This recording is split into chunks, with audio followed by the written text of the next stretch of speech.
শোনো, ডাকছে যে নীল আকাশ কানে কানে, বলে যাচ্ছে বাতাস ওই শোনো, ডাকছে যে নীল আকাশ কানে কানে, বলে যাচ্ছে বাতাস ছুড়ে ফেলে দিয়ে বেদনা ভরা দুঃখ কুড়িয়ে আনবে সে সকাল, আনন্দ ভরা সুখ ওই যে দেখো দিচ্ছে ডাক। নতুন আলো, নতুন দিশা, নতুন আলো, নতুন দিশা, নতুন আলো, নতুন দিশা, নতুন আলো, নতুন দিশা।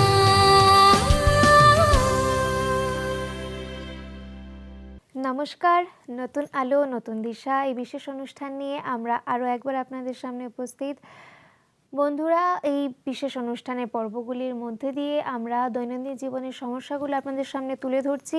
এরকমই একটা সমস্যা যার নাম ক্রোধ, সেই নিয়ে আমরা গত পর্বে আলোচনা করেছি এবং তার সমাধান কি এবং কিভাবে আমরা নিজেকে ক্রোধ মুক্ত করে সমাজকেও ক্রোধ মুক্ত বানাতে পারি, সেটা বিষয় নিয়ে আমরা আজকে আলোচনা করব। সেই বিষয়ে আলোকপাত করার জন্য যিনি আমাদের সাথে উপস্থিত রয়েছেন তিনি হচ্ছেন ব্রহ্মা কুমার রোশনি ভাই। তাকে একবার স্বাগত করব। নমস্কার রোশনি ভাই। নমস্কার, ওম শান্তি। অনেক অনেক ধন্যবাদ আমাদের স্টুডিওতে আসার জন্য। রোশনি ভাই, আমরা আমাদের আলোচনা পর্ব যেখানে সমাপ্ত করেছিলাম সেটি হচ্ছে ক্রোধ, এবং ক্রোধের বিভিন্ন কারণগুলো আপনি আমাদের সামনে তুলে ধরেছিলেন। ক্রোধের জন্য আমাদের কত রকম ফিজিক্যাল হার্মও হয়। এছাড়াও আমরা দেখি এখন সামাজিক চিত্রটা যদি দেখতে পাই যে সত্যি সত্যি ক্রোধের অনেক সাইড এফেক্ট শুধু শারীরিকই নয়, মানে সমাজের ওপরেও একটা বড় প্রকোপ কিন্তু আজকে ক্রোধের চলছে। যে যেমন খুব ছোট ছোট বা বড় বড় উদাহরণ আমাদের সামনে আসে যে নিউজ পেপার নিউজ চ্যানেল খুললেই কোথাও চুরি, কোথাও ডাকাতি, কোথাও ধর্ষণ, কোথাও প্রতারণার দায়ে একে অপরকে হত্যা করা, খুন। তো এই বিষয়গুলো উঠে আসছে। মানে এগুলোর পিছনেও কোনো না কোনো জায়গায় ক্রোধ তো অবশ্যই আছে। কারণ যদি কোনো ভালোবাসার সম্পর্কে একে অপরে দ্বারা প্রতারিত হয়ে থাকেন, তো তারাও প্রতিশোধ নেওয়ার জন্য যে রং স্টেপ নিয়ে ফেলেন, তো এটার পিছনে হয়তো ক্রোধ কোনোভাবে কাজ করে। দেখুন, ক্রোধ আমাদের সমাজের একটা বিরাট অভিশাপ। এই অভিশাপ থেকে আমরা মুক্ত হতে পারছি না। তার প্রমাণ হলো নিউজ চ্যানেল খুলে দেখুন, বা আপনি যে পত্রিকার কথা বললেন, বা আমরা নিজেরাও তো দেখতে পাচ্ছি, শুনতে পাচ্ছি, বা নিজেদের জীবনেও আমরা দেখতে পাচ্ছি যে ক্রোধ মানুষকে কিভাবে পতনের দিকে টেনে নিয়ে যাচ্ছে। যিনি ক্রোধ করেন তিনি কিন্তু বুঝতে পারছেন না তিনি কত বড় খারাপ কাজ করছেন, কিন্তু যখন এই ক্রোধ তাকে খারাপ কাজ করায়, অপরাধমূলক কাজ করায়, যেমন কাউকে অ্যাসিড মেরে দিল, অ্যাসিড বাল্ব মেরে দিল, বা বোতলের অ্যাসিড ছিটিয়ে দিল, বা কাউকে অন্য কোনো যন্ত্র দিয়ে বা কোনো একটা কিছু দিয়ে তাকে আঘাত করলো, বা এমন কিছু ঘটনা করলো যে ঘটনার জন্য তাকে জেল খাটতে হচ্ছে অনেক দিন ধরে, সম্মান ধুলায় লুণ্ঠিত হয়েছে, এবং শুধু তাই নয়, সমস্ত জীবন তার নষ্ট হয়ে গেছে। একদম ঠিক, সেই রকম ঘটনা তো আমরা দেখতেই পাই। কিন্তু বিষয়টা হচ্ছে যে ক্রোধের বশীভূত হয়ে আমরা কর্ম তো করি, কিন্তু যখন রাগ করে ফেলি, রাগটা তো আমাদের এখন চলে আসে, ক্রোধ চলে আসে, তো সেটাকে কিভাবে আমরা কন্ট্রোল করব? রাগ এসে যাওয়ার পরে এবার সেখান থেকে আমরা কি করে সেটাকে নিরাময় করতে পারি? খুব সহজ কতগুলি উপায় আমি বলছি, কঠিন বলি বলবো না, সহজ উপায়, মানে ইমিডিয়েট রেজাল্ট পাওয়ার জন্য। অর্থাৎ তাৎক্ষণিক। মানুষের কী চায় জানেন তো, এখন তাৎক্ষণিক কিছু চায়। মানে আপনি এখনই রান্না বসান, এখনই হয়ে যাক, মানে ফাস্ট ফুডের মতো।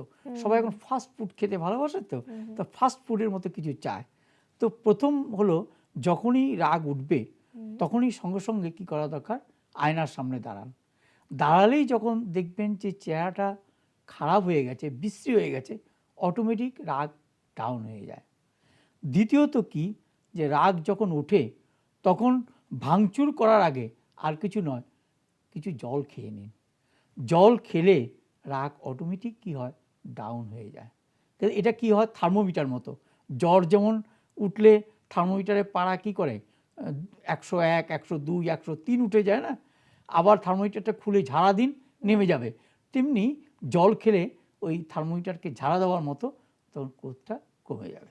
আচ্ছা, এটা কি কোনো সায়েন্টিফিক্যালি প্রুভেন যে জল খেলে রাগ কমে যায়? অর্থাৎ কি, নিজেকে একটু সময় দেওয়া, গ্যাপ।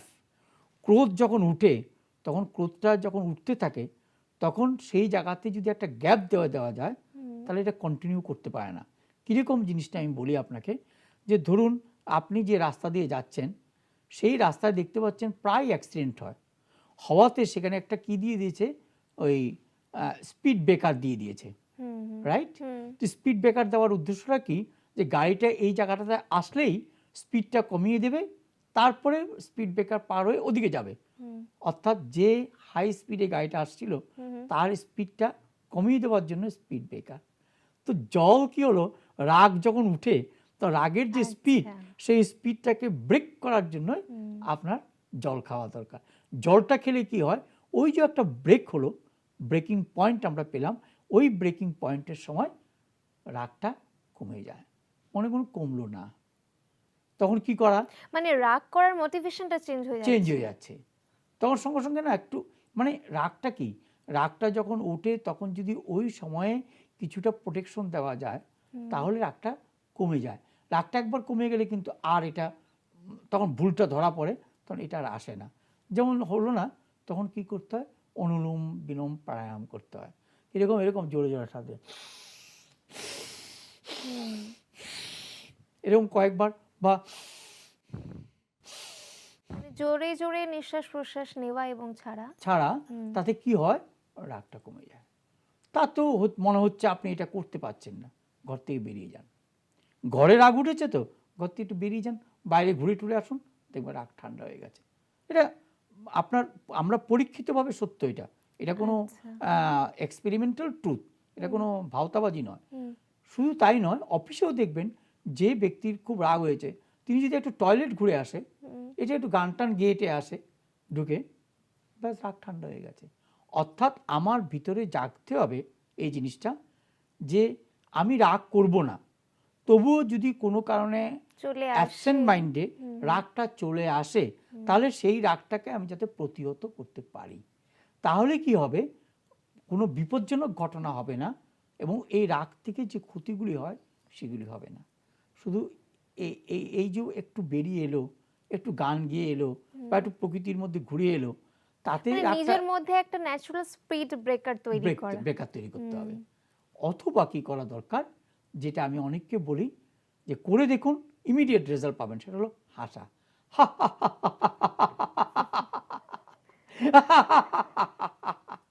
এই যে হাসলো, রাগ চলে গেল।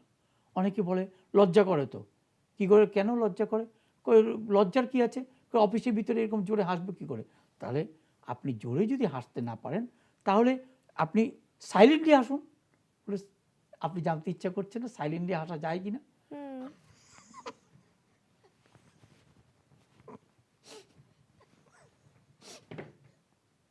ব্যাস রাগ চলে গেছে।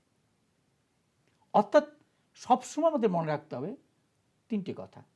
এক, আমি রাগ করব না, রাগের মাধ্যমে প্রচণ্ড ক্ষতি হয়, এবং আমার যে মনুষ্যত্ব, আমার যে বিবেক বুদ্ধি, আমার যে গুণাবলী, আমার যে বিশেষতা, রাগের জন্য নষ্ট হয়ে যায়।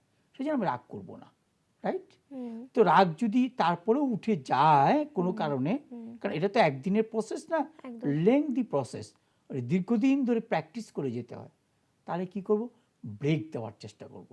অর্থাৎ ব্রেকটা দিলে কি হয়, রাগটা আর বাড়তে পারে না।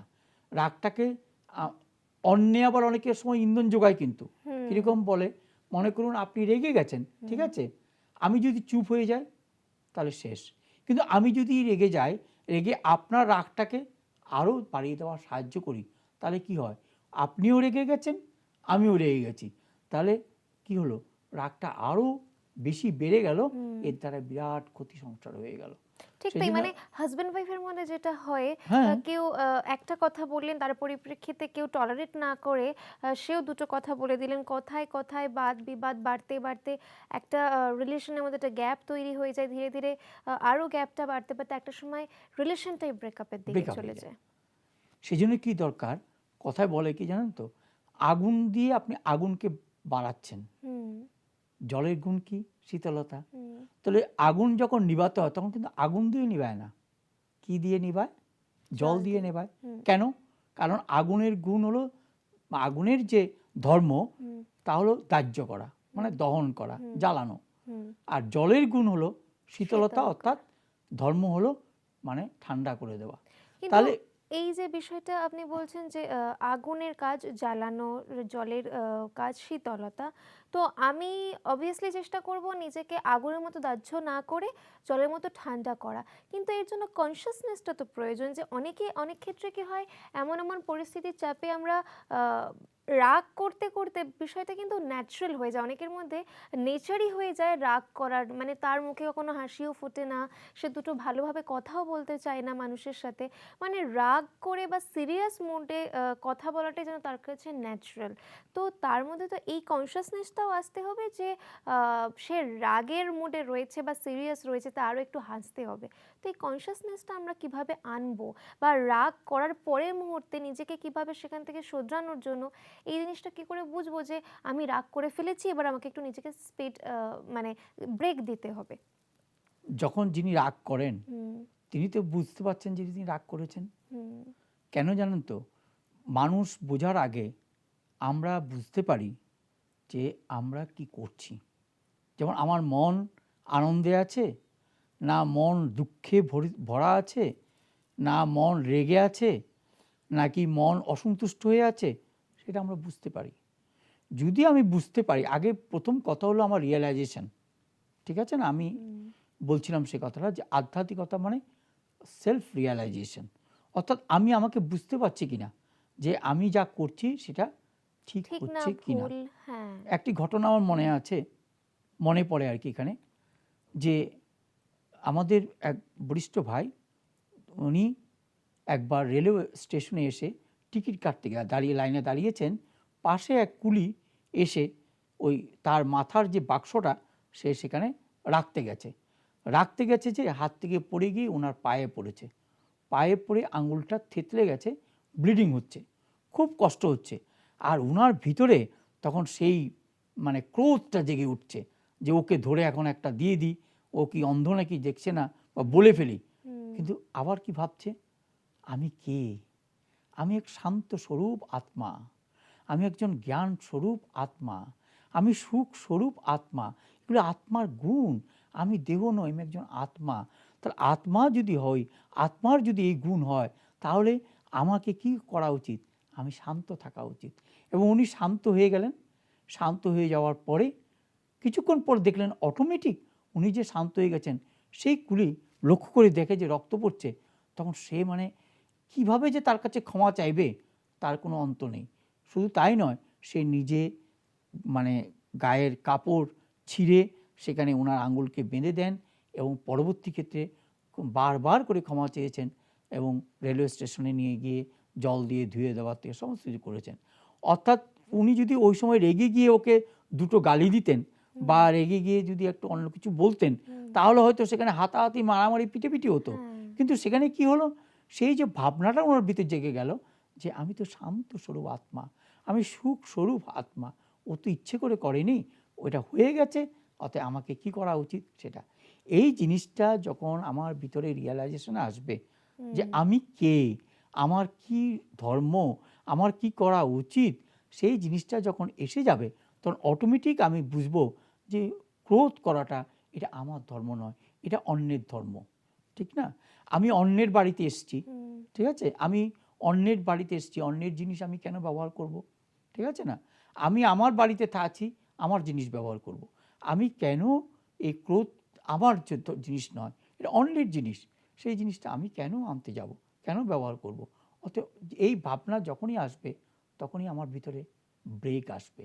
তো ব্রেক আমি নেব কী করে, তার জন্য আমি কিছু ছোট ছোট এক্সাম্পল তৈরি করে দেখালাম যে এগুলি করলে পরে অন্তত খানিকটা সময়ের জন্য, যেমন হয়তো আপনি আমাকে একটা খারাপ কথা বলে দিয়েছেন, ঠিক আছে, আর আমি যদি উল্টো গিয়ে আপনার কাছে গিয়ে বলি আমি বোধহয় কোনো ভুল করেছিলাম, সেই জন্য আপনি বোধহয় আমার উপর রাগ করেছেন, রাগ করে দুটো কথা বলেছেন, খারাপ কথা বলেছেন, আমাকে ক্ষমা করে দিন।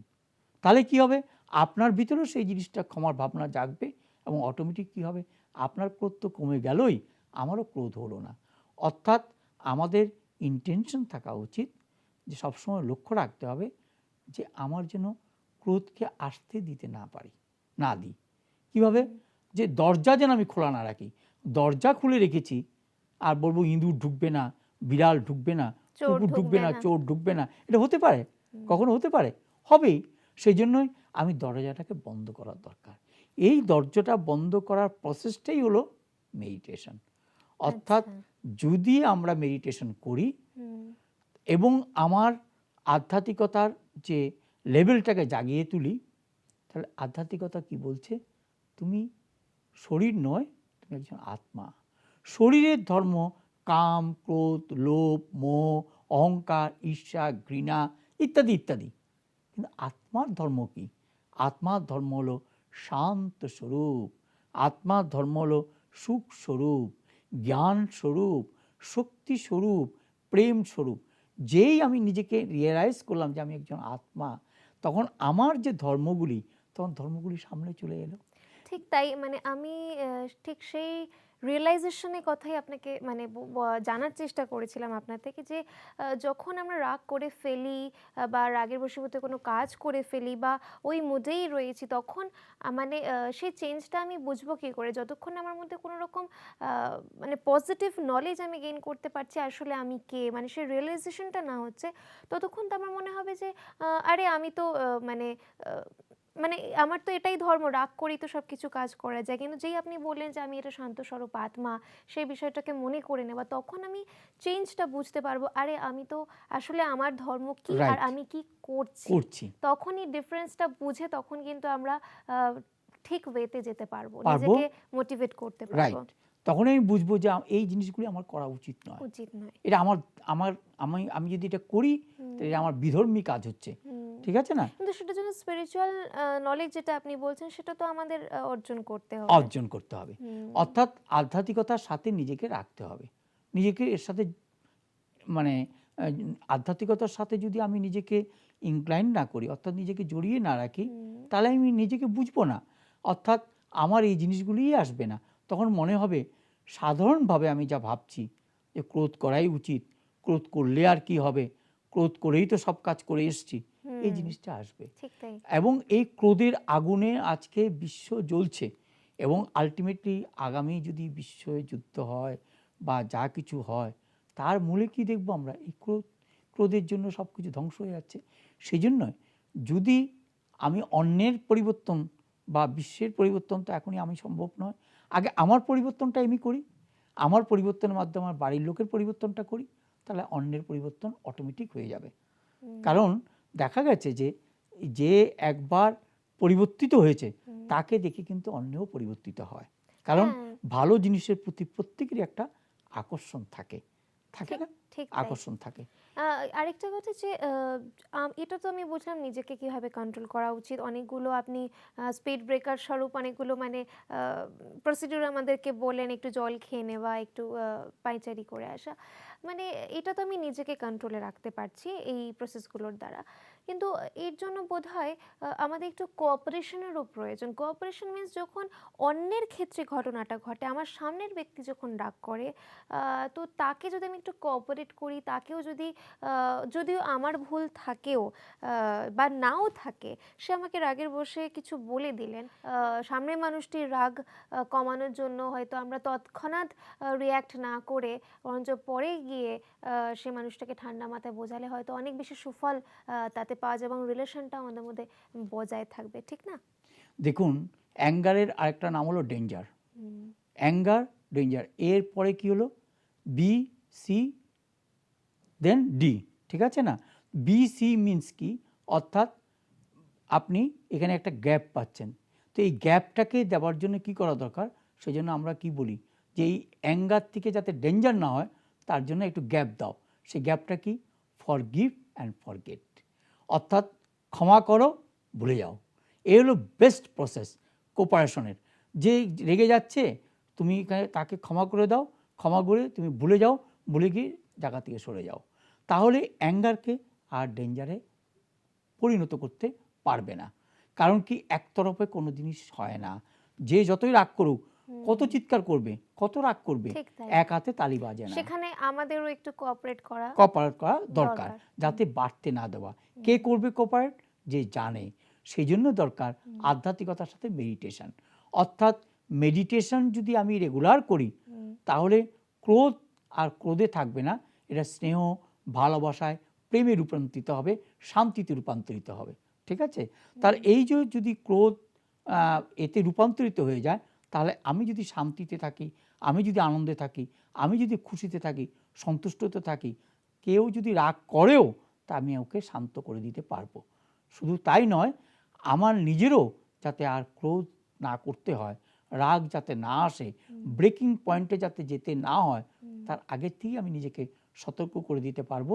কারণ মেডিটেশন মেডিসিনের কাজ করে এই ক্ষেত্রে, যে যারা ক্রোধ করেন বা যারা রেগে যান, যারা চিড়চিড়াপন ভাব আছে, যারা গম্ভীর ভাব আছে। আরেকটা কথা, যে এখানে হয়তো ক্রোধের বশবর্তী অনেক সময় ডিপ্রেশনেও মানুষ চলে যায়। কেননা ক্রোধ করে যে কাজটা আমি চাইছি করতে, সেটা যখন হচ্ছে না, তো দীর্ঘদিন ধরে সেই রকম একটা অতৃপ্ত কামনা, বাসনা বা ইনসিকিউরিটি কমপ্লেক্স ভুগতে ভুগতে হয়তো সেই মানুষটা ডিপ্রেশনও চলে যায়।